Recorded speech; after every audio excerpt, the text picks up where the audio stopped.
Les lauréats du Guide Michelin 2023 ont été dévoilés ce lundi 6 mars lors d'une cérémonie à Strasbourg.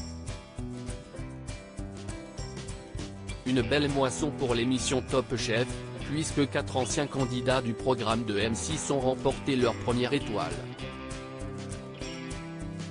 Chaque nouvelle édition du Guide Michelin fait des déçus, mais aussi des heureux.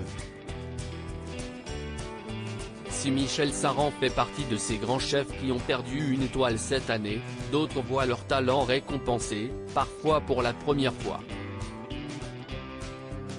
Ainsi, ce 6 mars à Strasbourg, ce sont 39 nouveaux établissements qui ont été recommandés par une étoile. Parmi eux, 4 sont tenus par d'anciens participants de l'émission Top Chef. Pour rappel, l'an dernier, ils étaient déjà 6 à avoir été récompensés par le célèbre guide.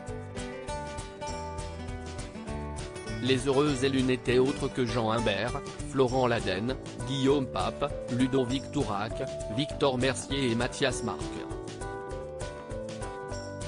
Avant eux, Adrien Descoux, Tabata Maille ou encore Naoël Deno avaient aussi reçu une prestigieuse distinction.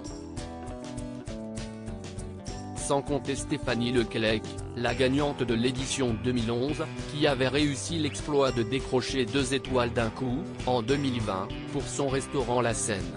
Qui sont les nouveaux étoilés? Dans le guide 2023, Mallory Gapsi, demi-finaliste de la saison 11, remporte sa première étoile pour le restaurant à son nom ouvert à Paris en 2022. Âgé de 26 ans à peine, il se voit également décerner le prix du jeune chef 2023 du Michelin. Jordan Yousté, qui concourait dans la même saison que lui, a aussi été récompensé pour son établissement L'Arrivage à 7.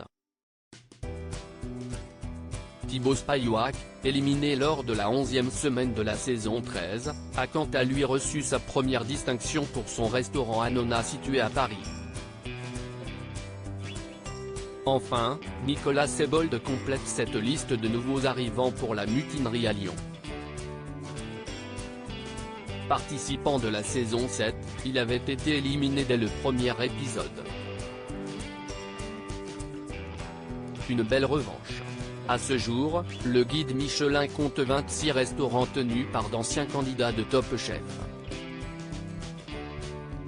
À cela s'ajoutent les étoiles obtenues par les jurés, Paul Perret et Glenn Vielle en comptent 3 chacun pendant que Philippe Etchebest en a 2. Hélène Darroze est la plus récompensée de l'équipe avec 6 étoiles au compteur. Un palmarès qui prouve l'exigence du jury de Top Chef et le haut niveau de cuisine des participants de l'émission.